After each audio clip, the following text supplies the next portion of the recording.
શ્રી ગણેશાય નમઃ. જય શ્રી કૃષ્ણ મિત્રો, સ્વાગત છે તમારું આપણી ચેનલમાં. આજે આપણે જાણીશું પુરુષોત્તમ માસની કથા, અધ્યાય ચોથો, મળમાસની પ્રભુ પ્રાર્થના અને મુગ્ધાની કથા. શ્રી નારાયણ બોલ્યા, હે નારદ, લોકોના હિતની ઈચ્છાથી હું કહું છું તે તમે સાંભળો. અધિક માસે શ્રીહરિની આગળ જે શુભવચન કહ્યું હતું તે આ છે. હે નાથ, હે કૃપાના ભંડાર શ્રીહરિ, હું આપને શરણે આવ્યો છું.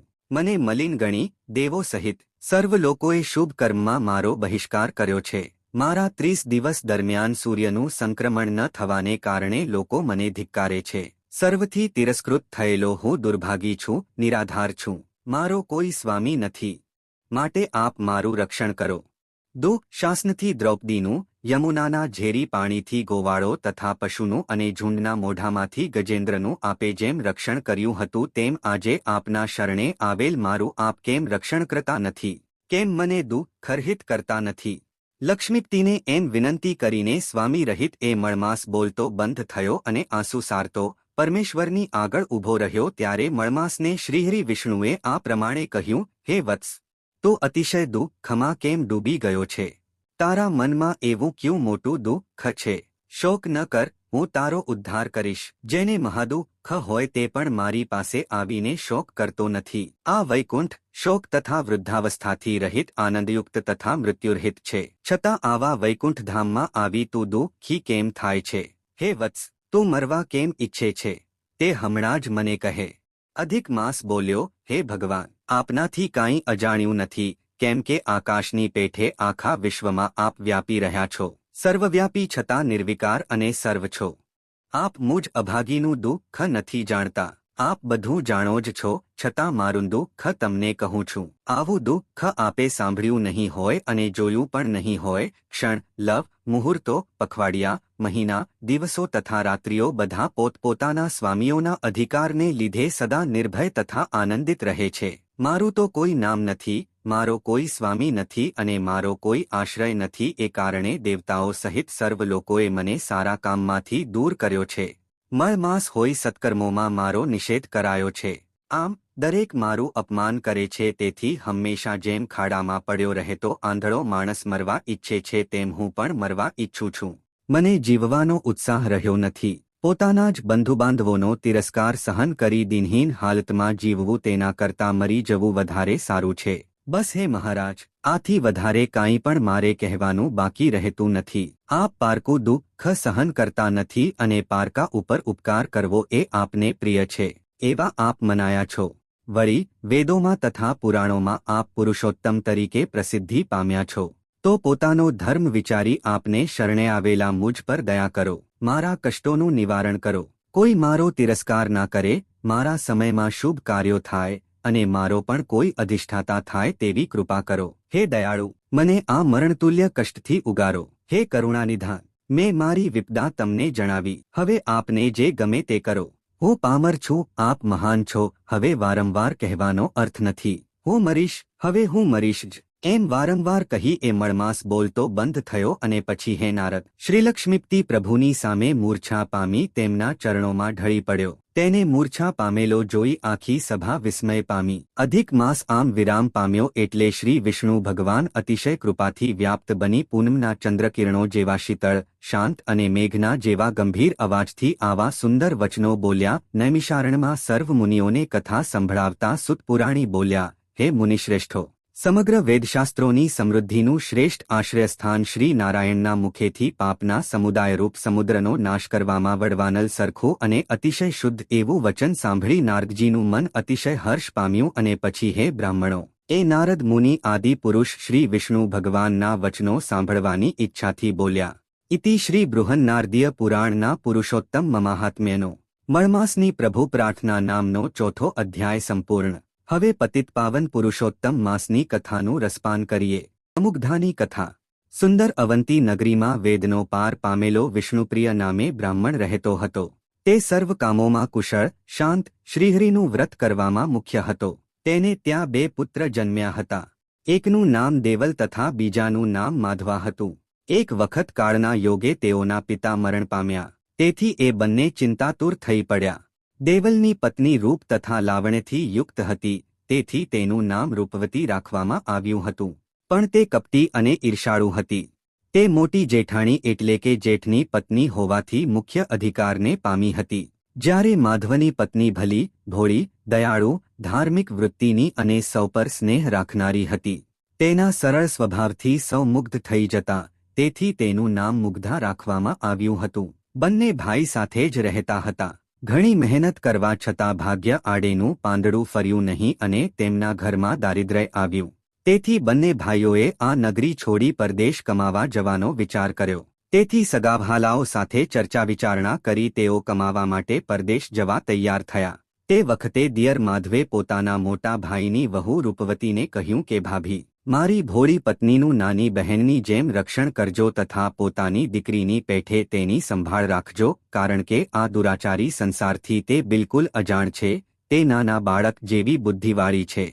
સારું નરસું તે જાણતી નથી તો તમારા ઉપર વિશ્વાસ રાખી હું પરદેશ જાઉં છું. કપટી રૂપવતીએ સારી રીતે આશ્વાસન આપી દિયરને વિદાય કર્યો.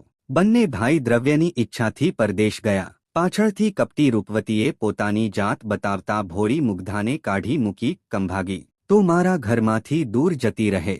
ઓ અભાગણી, તારા નસીબ યોગે જ મારો સ્વામી અતિશય દરિદ્રપણું પામ્યો છે. એમ કહી તેણે વ્યભિચાર કરવાની ઈચ્છાથી મુગ્ધાને ખૂબ માર મારી ઘરમાંથી કાઢી મૂકી. રોતી કકડતી મુગ્ધા ઘરમાંથી નીકળી ગઈ અને લોકોના ઘરનું કામ કરવા લાગી અને પેટ ભરવા લાગી. એ એટલા સરળ સ્વભાવની હતી કે પોતાને અન્યાય કરનાર રૂપવતીને ઘેર જઈને પણ તે તેનું કામ કરતી. પણ અભિમાની અને વ્યભિચારમાં તે રૂપવતીને તેની કદર ન હતી. ના જોઈ હોય મોટી વ્રત કરવાવાળી. આથી દુઃખી થતી તે ચાલી નીકળી. રસ્તામાં તેને રૂપવતીની સખી ભામિની મળી. મુગ્ધાને નિરાશ અને દુઃખી જોઈ તે બોલી, અલી મુગ્ધા, તને શું દુઃખ છે તે આટલી ઉદાસ છે? મુગ્ધાએ કહ્યું, બધાને વ્રત કરતા જોઈ મને પણ વ્રત કરવાની ઈચ્છા થઈ અને તમારી સખીને વ્રત વિશે પૂછ્યું તો તેણે કારણ વિના મારો ઘણો જ તિરસ્કાર કર્યો અને મને ગાળો દીધી. જો હું આવું પવિત્ર વ્રત કરવા માટે લાયક નથી તો મારે જીવીને શું કામ છે? આ સાંભળી કુટિલા ભામિની મુગ્ધાની મૂંઝવણ સમજી ગઈ અને તેને હેરાન કરવાના આશયથી બોલી, એ વ્રત બે પ્રકારનું છે, એક તો પ્રસિદ્ધ અને બીજું ગુપ્ત. આ મળમાસમાં ગુપ્ત રીતે જ સ્નાન કરવું. મળમાસની પ્રસન્નતા માટે મેલા પાણીમાં સ્નાન કરવું. પાણીમાં જેટલો દુર્ગંધવાળો મેલ વધુ એટલા શ્રી હરિ જલ્દી પ્રસન્ન થાય છે. દિવસમાં 3 વાર ભોજન કરવું.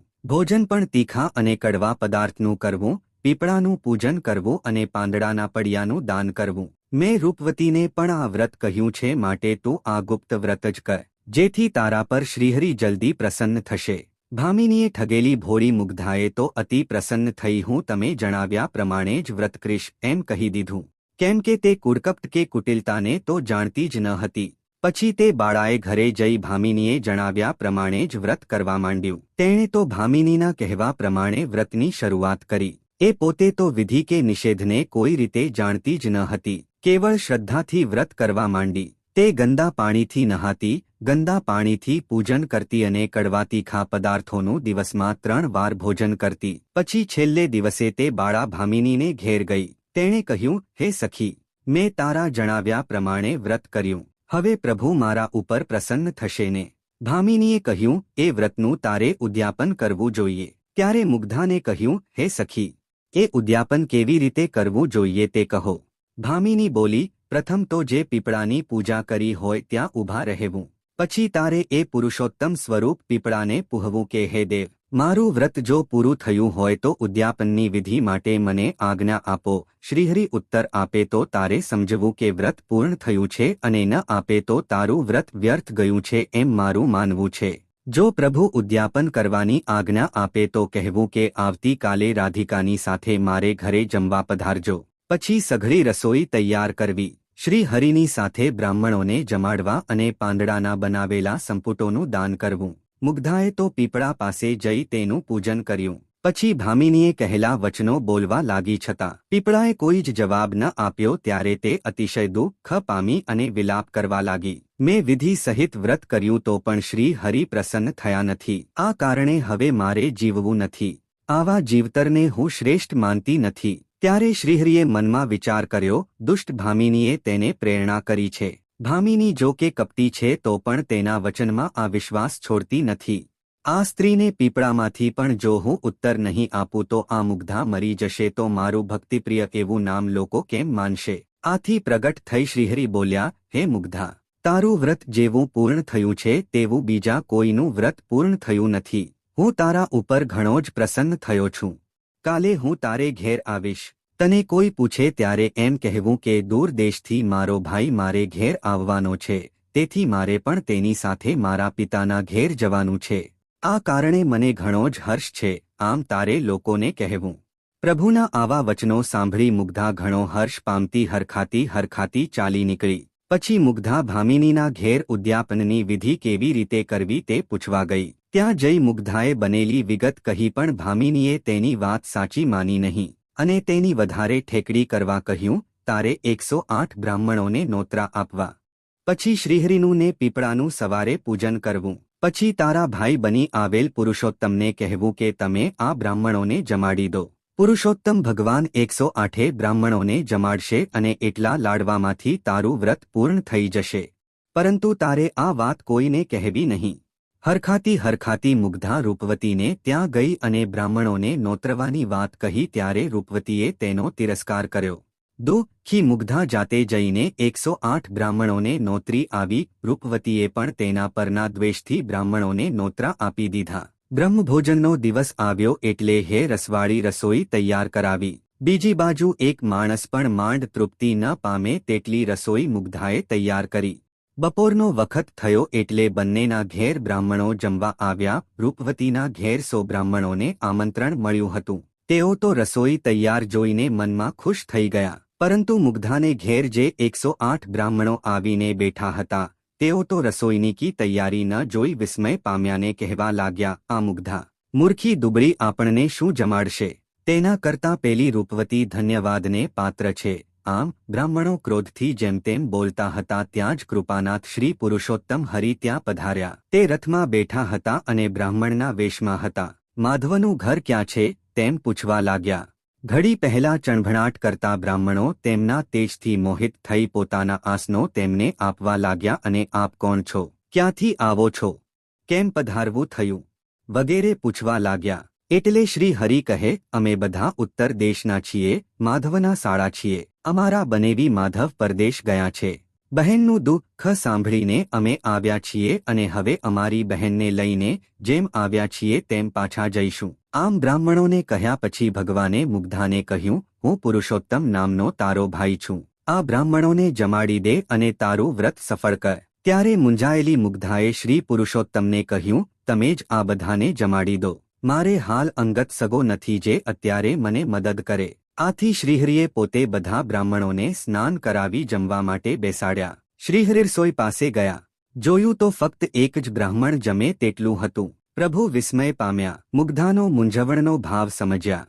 પ્રભુએ પાસે પડેલી પત્રાવલીના 100 ટુકડા કર્યા તો તેમાંથી સોનાની 100 થાળી તૈયાર થઈ ગઈ અને પ્રભુએ એક લાડવાના 100 ભાગ કર્યા એટલે તેમાંથી તેટલી જાતના પકવાનો તૈયાર થઈ ગયા. પછી જે ભક્તો બ્રાહ્મણના રૂપે શ્રી હરિની સાથે જ આવેલા તે બધા શ્રીહરિ પુરુષોત્તમની આજ્ઞાથી પંગતમાં પીરસવા લાગ્યા. એ રસોઈનો સ્વાદ ખરેખર અનૂપ હતો અને હોય પણ કેમ નહીં.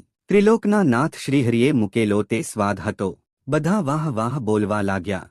આ કોણ છે તેમ પૂહવાને કોઈ સમર્થ રહ્યું નહીં. બધા મોહિત બન્યા હતા. આ રીતે બધા બ્રાહ્મણો મુગ્ધાને ઘેર તૃપ્ત થયા અને શ્રીહરિએ તેમને સોનાની થાળીઓને સોનાના પડિયા દાનમાં આપ્યા. બ્રાહ્મણો પણ પ્રસન્ન થયા.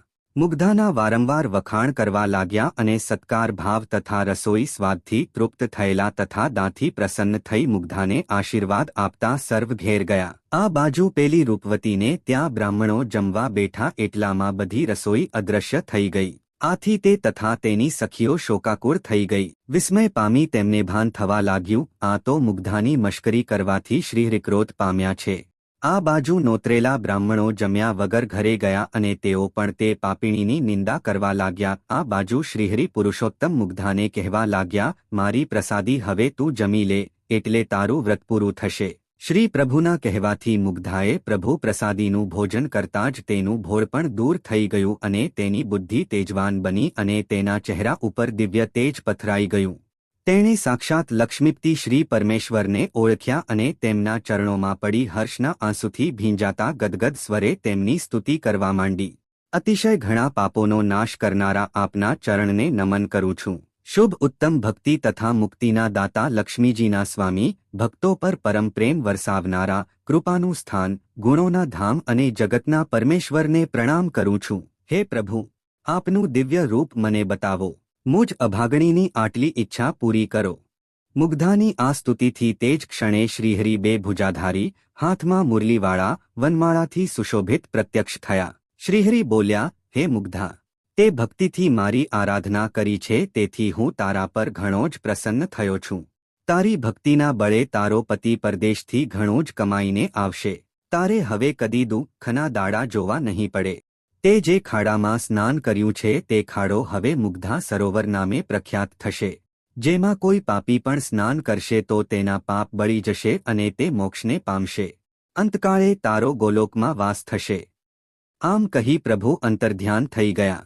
આમ ભોળી મુગ્ધા પુરુષોત્તમ પ્રભુની કૃપાથી સુખશાંતિ પામી અને લાંબુ આયુષ્ય ભોગવી પતિ સાથે ગોલોકમાં વાસ પામી અને અભિમાની રૂપવતી નિંદા કરવાથી નરકે ગઈ. હે પુરુષોત્તમ ભગવાન, જેવા તમે ભોળી મુગ્ધાને ફળ્યા, તેવા પુરુષોત્તમ માસનું વ્રત કરનાર તેમજ કથા વાંચનાર અને સાંભળનાર સહુને ફળજો. બોલો શ્રી પુરુષોત્તમ ભગવાનની જય. મિત્રો, જો તમને આ વિડિયો ગમ્યો હોય તો કોમેન્ટમાં જય પુરુષોત્તમ ભગવાન જરૂર લખજો. ધન્યવાદ.